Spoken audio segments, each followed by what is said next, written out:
입시 결과를 결정하는 학교 수시 상담 효과 100% 올리는 법. 안녕하세요.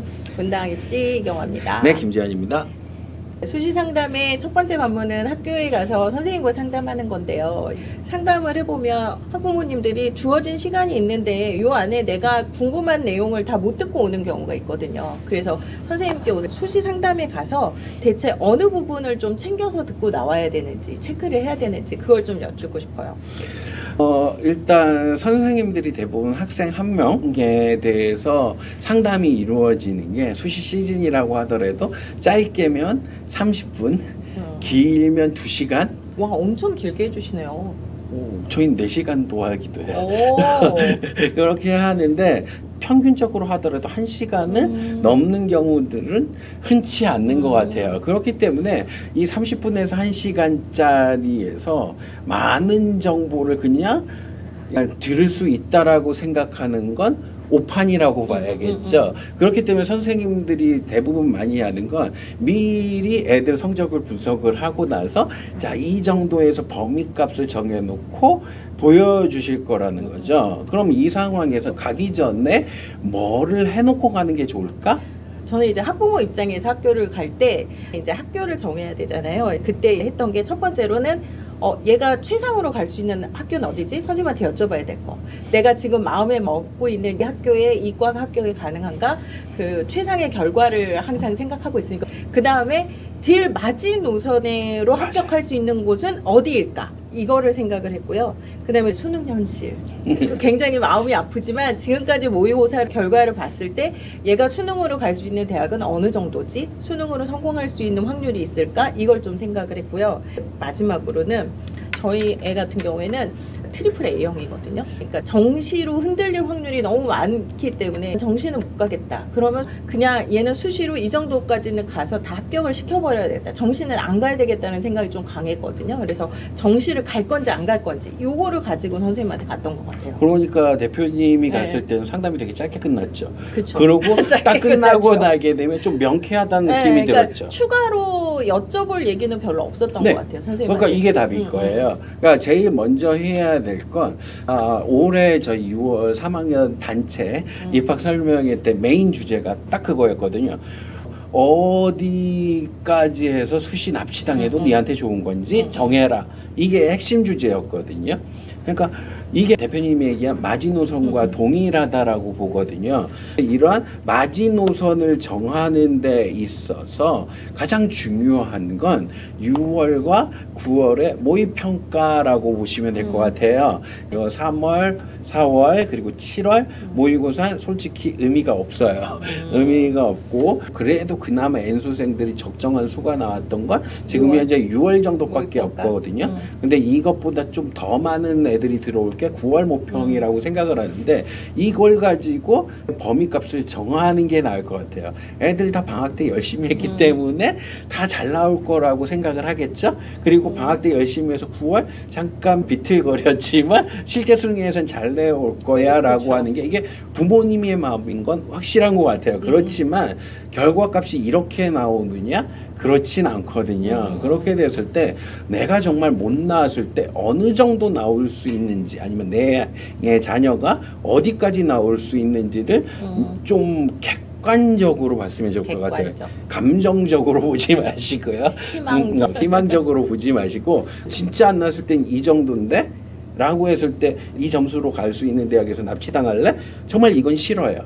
그렇게 된다라고 하면 여기는 정말 망했을 때 정시에서 여기를 지원할 거야 라고 하면 한 칸을 더 높일 수 있는 거잖아요. 그러니까 그렇게 여기는 내가 인정이 안 돼. 그러면은 네. 뭐 상황이 그렇든 어쨌든 네가 지금 원하니까 그러면 여기까지는 써보자. 예, 그렇죠. 수시에서. 그렇게 되면 여기에 납치선이 결정되는 게 아니라 위로. 여기가 되는 거죠. 근데 다만 이렇게 됐을 때는 여기보다 더 안 나올 가능성이도 있잖아요. 있죠. 예, 예. 그렇게 되면 정말 정시에선 더 안 좋은 학교도 갈 수 있다라는 재수를 결의가 할 수도 있다라는 결정을 하고 얘기하는 거죠. 네, 그건. 그렇죠. 그렇게 돼서 여기를 어느 정도까지 높일 건지를 좀 명확했으면 좋겠어요. 그렇게 된다라고 하면 그 입시를 쓰는 시작점이 되는 거죠. 그래서 가장 일반적인 케이스에서는 그 마지노선을 정하고 나게 되면 여기 급에서 2개 전형 정도를 쓰게 되거든요. 그래서 여기에서 납치와 관련된 전형도 2개 정도 쓰고, 그리고 여기보다 한 칸 정도 위에 네. 있는 걸 2개를 쓰고 더 위에 있는 걸 또 2개 쓰고. 중에 쓰죠. 두 개. 근데 이런 것들을 변칙적으로 운영하는 방식도 있어요. 그 납치선에 있는 안정장치에 있는 걸 하나를 확실한 걸 하는 거죠. 아, 그렇게 되면 나머지 5개는 원 없이 질러볼 수도 있는 거잖아요. 저희 그치. 학교의 전략이 그거거든요. 확실한 걸 하나 쓰고 나머지는 그냥 막 그렇죠. 빵빵빵빵 여기가 위로, 납치 위로. 전형일 수도 있고 수능 후 1단계 발표 전형일 수도 있잖아요. 그렇게 된다면 1단계는 100% 붙어야 되는 게 여기에서 갖춰야 될 하나를 조건이죠. 이제 잡아놓고 네, 그 다음에 아니면- 나머지를 다. 그리고 납치 전형이라고 한다면 여기에서는 최초합이 안 되더라도 1, 2차 추합에서 될 수 있는 것들을 여기를 정하고 가라는 거죠. 그렇게 된다라고 하면 그 나머지 5개를 선생님한테 어떻게 구성할까요? 라고 하는 것도 얘기해 볼 수도 있는 거고, 아니면 일반적인 케이스에는 2개가 어느 정도를 쓸 수 있을까요? 아니면 그 윗급은 2개를 어디를 쓸 수 있을까요? 아니면 그 윗급으로 또 2개는 어디를 쓸까요? 이렇게 간다라고 하면 되게 짧은 시간 안에 끝낼 수가 있겠죠. 이런 경우 많잖아요, 선생님. 학생하고 학부모가 같이 들어오잖아요. 네. 둘이 의견이 달라요. 그런 그- 경우 별로 없어요. 저희 학교 같은 경우는 네. 방학하자마자 학생 학부모 동행 상담을 네, 했거든요. 그 전에 학생 상담을 한 번 더 했어요. 아. 학생이 원하는 수준을 미리 파악을 하는 거예요. 그렇게 돼서 학생의 상황을 보고, 그리고 그 시점에서 말하지만 학부모의 좀 속된 말로 간을 보는 거죠. 학생은 이 정도를 원하는데 부모님 생각은 어떠시냐.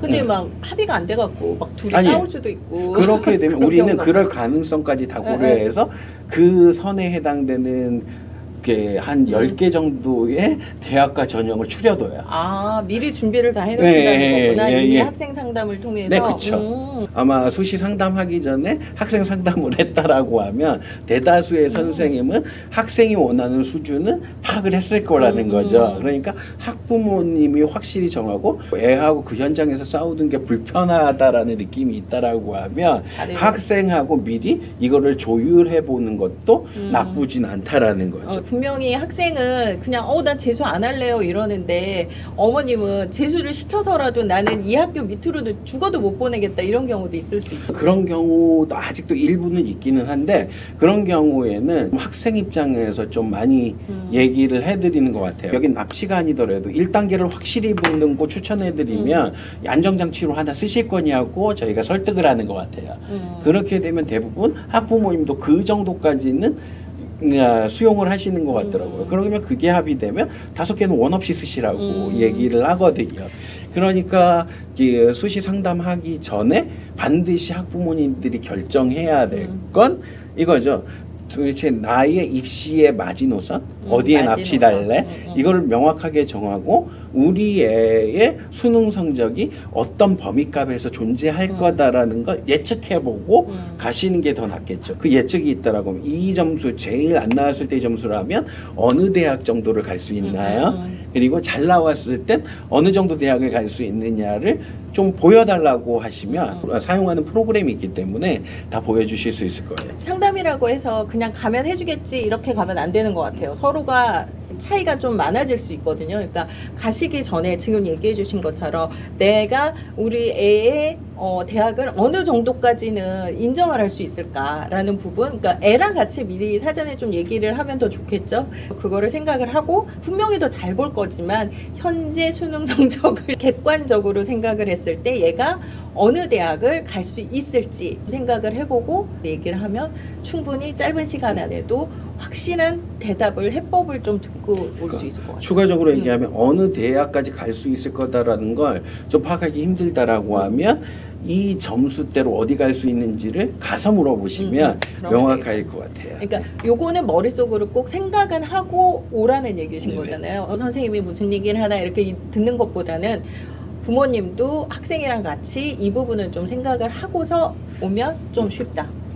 이렇게 생각을 하시면 돼요. 선생님이 찝어주는 게 제일 좋겠는데. 그리고 여기 마지막으로 하나만 네. 넣게 되면 학부모님들 중에서 내가 이미 경험해봐서 아니면 맞아. 내가 대학 다녀본 설명회가 몇 개인데 맞아요. 그리고 내가 그러니까 다녀본 컨설팅 회사가 몇 몇 개인데 개인데. 이렇게 하게 되면 조금 접근하기가 힘들어요. 학부모님이 선생님의 간을 보는 거지. 네, 그죠? 네. 어, 선생님들도 학부모님들과 대화하다 보면 아 이런 느낌이구나라는 걸 이미 알고 있어요. 그렇게 된다라고 하면 선생님 입장에서 얘한테 최선을 안 다할 것 같아. 그렇죠. 얘기하기 싫어지죠. 그렇죠. 이미 다 답을 정해놓은 것 같은데 네 얘기 한번 들어볼게 라고 하는 건 이건 가장 좋지 않은 태도로 상담을 가시는 거다. 컨설팅을 하셨더라도 처음인 것처럼 선생님의 또 시각은 다르고 아이를 제일 오래 보시는 선생님이니까 좀 잘 경청해서 들으시는 게 좋을 것 같습니다. 그러니까 입시는 정답이 솔직히 없거든요. A라는 사람이 맞을 수도 있고 B라는 사람이 맞을 수도 있어요. 컨설팅이 맞을 수도 있지만 학교도 맞을 수도 있죠. 있기 때문에 끝날 때까지 끝난 게 아니거든요. 그러니까 너무 난 많이 알고 있어라고 철벽을 치는 건 어디 한번 해봐. 그게 이게 안 제일 된다. 안 좋아. 네네. 그래서 항상 수시 상담 가실 때는 지금 얘기한 것들을 좀 생각하고 가시면 좋은 시간 되실 것 같습니다.